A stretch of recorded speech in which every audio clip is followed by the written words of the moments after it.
കാലാനുസൃതമായ മാറ്റമാണ് ഇപ്പോൾ നടപ്പാക്കാൻ ശ്രമിക്കുന്നതെന്നാണ് ഉന്നത വിദ്യാഭ്യാസ മന്ത്രിയായിട്ടുള്ള ആർ ബിന്ദു എന്ന് പറഞ്ഞത്.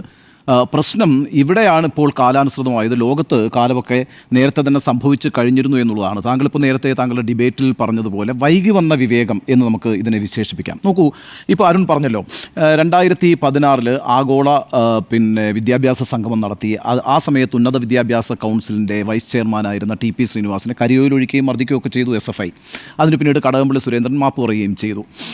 അന്ന് പക്ഷേ ഒരു രാഷ്ട്രീയ സാഹചര്യം കൂടിയുണ്ട്. നമ്മൾ ആ രാഷ്ട്രീയ സാഹചര്യത്തെ മറന്നു പോകരുത്. ഇപ്പോൾ 2001 അന്ന് അധികാരത്തിൽ വന്ന AK ആൻ്റണി നടപ്പിലാക്കിയ ഒരു പദ്ധതിയാണല്ലോ ഈ സ്വാശ്രയ കോളേജ് എന്ന് പറയുന്നത്.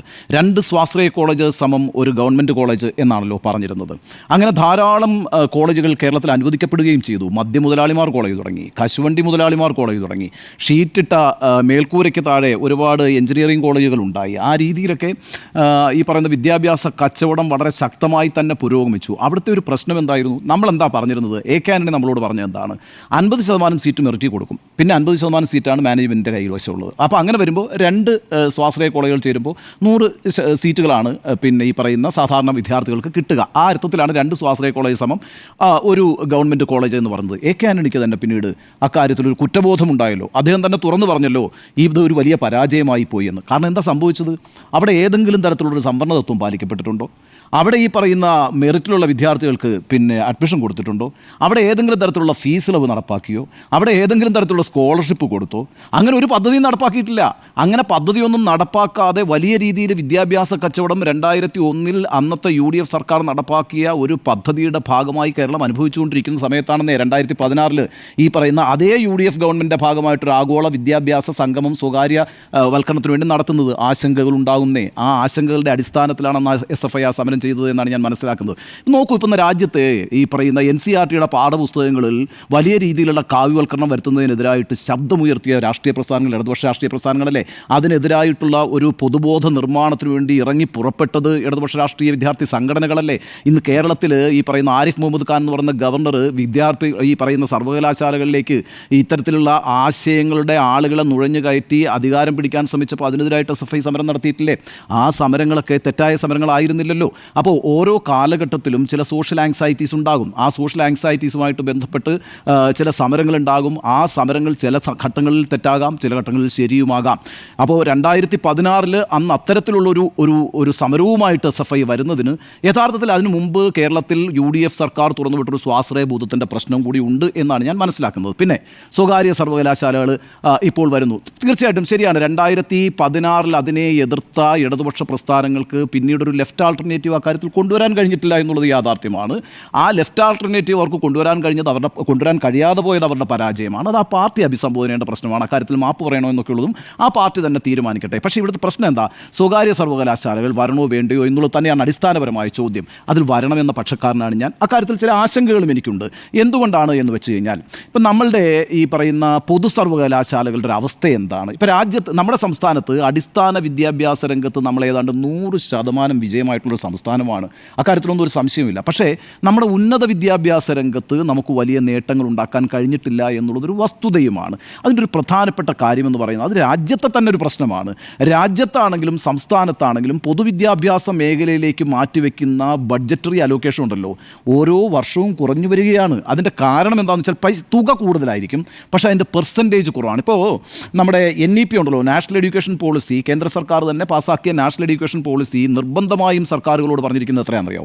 GDPയുടെ 6% എഡ്യൂക്കേഷന് വേണ്ടി മാറ്റിവെക്കണം എന്നാണ്. പക്ഷേ നമുക്കത് മീറ്റ് ചെയ്യാൻ കഴിയുന്നില്ല. 3 to 4% ഒക്കെയാണ് നമ്മൾ മാറ്റിവെച്ചുകൊണ്ടിരിക്കുന്നത്. കേരളത്തിലെ സ്ഥിതിയും ഇതാണ്. ഇപ്പോൾ ലാസ്റ്റ് അവതരിപ്പിച്ച ബജറ്റിൽ ഏതാണ്ട് 2300 കോടി രൂപയാണ് നമ്മൾ ഈ എഡ്യൂക്കേഷൻ സെക്ടറിലേക്ക് മാറ്റിവെച്ചിരിക്കുന്നത്. അതിൽ തന്നെ 1080 കോടി എന്തിനാണെന്നറിയോ? സ്കൂൾ എഡ്യൂക്കേഷന് വേണ്ടിയിട്ടാണ് മാറ്റിവെച്ചിരിക്കുന്നത്. അതേപോലെ തന്നെ 400 കോടി രൂപ നമ്മൾ എന്തിനാണ് മാറ്റിവെച്ചിരിക്കുന്നത് അറിയോ? മിഡ് ഡേ മീൽ നടപ്പാക്കാനാണ് മാറ്റിവെച്ചിരിക്കുന്നത്. 150 കോടി നമ്മൾ മാറ്റിവെച്ചിരിക്കുന്നത് എന്തിനാണെന്നറിയോ? സ്കൂളിലെ കുട്ടികൾക്ക് യൂണിഫോം കൊടുക്കുന്നതിന് വേണ്ടിയിട്ടാണ് മാറ്റിവെച്ചിരിക്കുന്നത്. അതേപോലെ 3281 കോടി രൂപയുടെ വേറൊരു ഫണ്ട് നമ്മൾ മാറ്റിവെച്ചിട്ടുണ്ട്. എന്തിനാണെന്നറിയോ? SC, ST, OBC, മൈനോറിറ്റി കുട്ടികൾക്ക് സ്കോളർഷിപ്പ് സ്കോളർഷിപ്പ് കൊടുക്കാൻ വേണ്ടിയിട്ടാണ്. അപ്പോൾ നോക്കൂ, ഒരു സർക്കാരിന് ഇത്തരത്തിലുള്ള വലിയ സാമൂഹിക ഉത്തരവാദിത്തങ്ങളുണ്ടെന്നേ.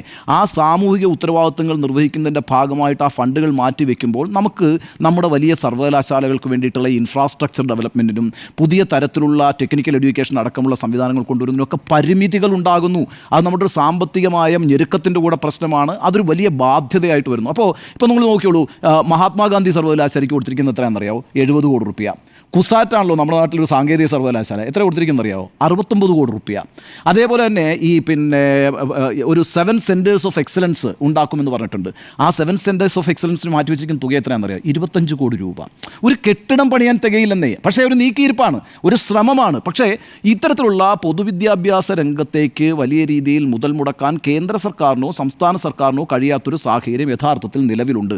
അതുകൊണ്ട് തന്നെയാണ് ഈ സ്വകാര്യ സർവകലാശാലകളെ പ്രോത്സാഹിപ്പിക്കേണ്ട ഒരു സാമ്പത്തിക സാഹചര്യം ഉണ്ടായിട്ടുള്ളത് എന്ന കാര്യം നമ്മൾ ആദ്യം മനസ്സിലാക്കണം.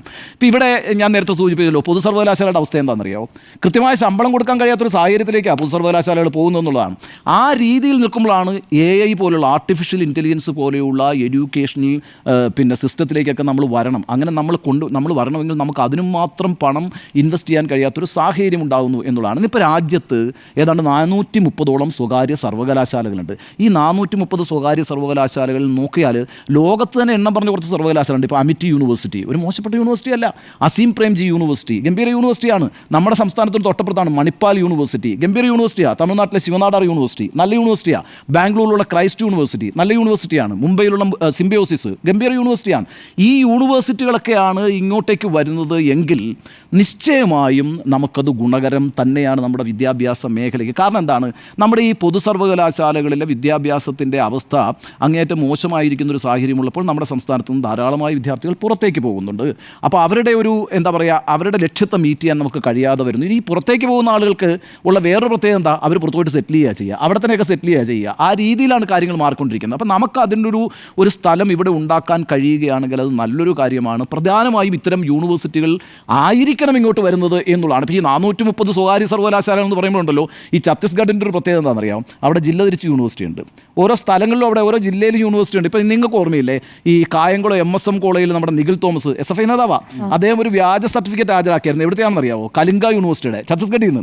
റായ്പൂർ യൂണിവേഴ്സിറ്റി എന്നൊക്കെ പറഞ്ഞിട്ട് ഓരോ ജില്ല തിരിച്ച് യൂണിവേഴ്സിറ്റി ഉണ്ട്. ആ രീതിയിലുള്ള യൂണിവേഴ്സിറ്റികൾ വരാതിരിക്കണം, അത് പാടില്ല എന്നുള്ളത് ഉറപ്പാക്കാൻ നമുക്ക് കഴിയണം. ഒപ്പം തന്നെ കേരളത്തിൽ നിന്ന് ഉള്ള യൂണിവേഴ്സിറ്റികൾ, ഇപ്പോൾ അമൃത യൂണിവേഴ്സിറ്റി എന്ന് പറയുന്നത് കോയമ്പത്തൂർ ആസ്ഥാനമായിട്ടാണ് പ്രവർത്തിക്കുന്നത്. കേരളത്തിൽ നിന്നുള്ള യൂണിവേഴ്സിറ്റിയാണ്, നല്ല യൂണിവേഴ്സിറ്റിയാണ്.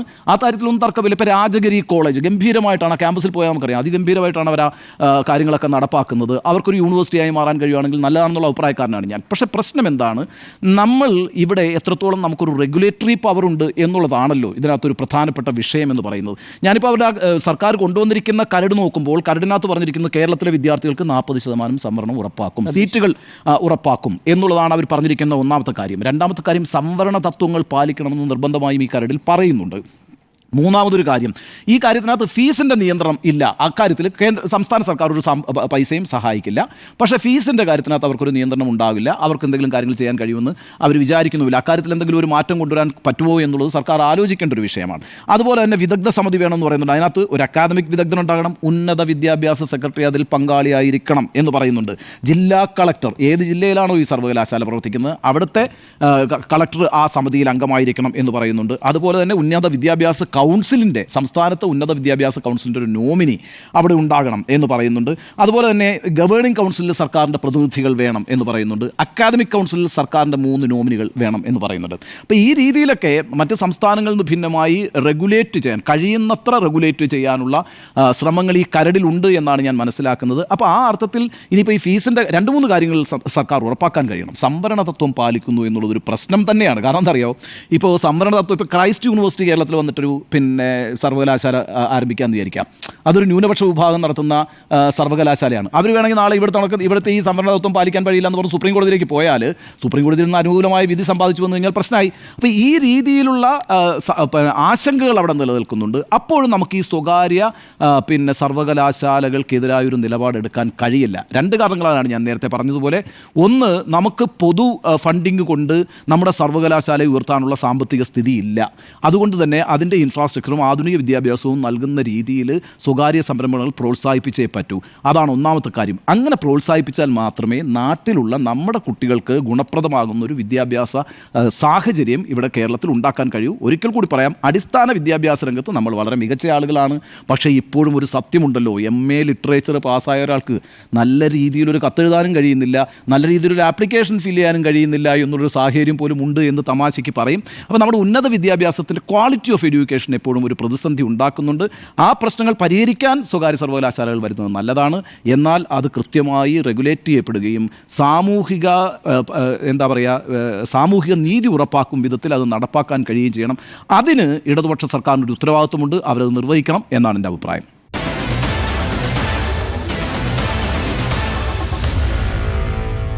Meet the editors.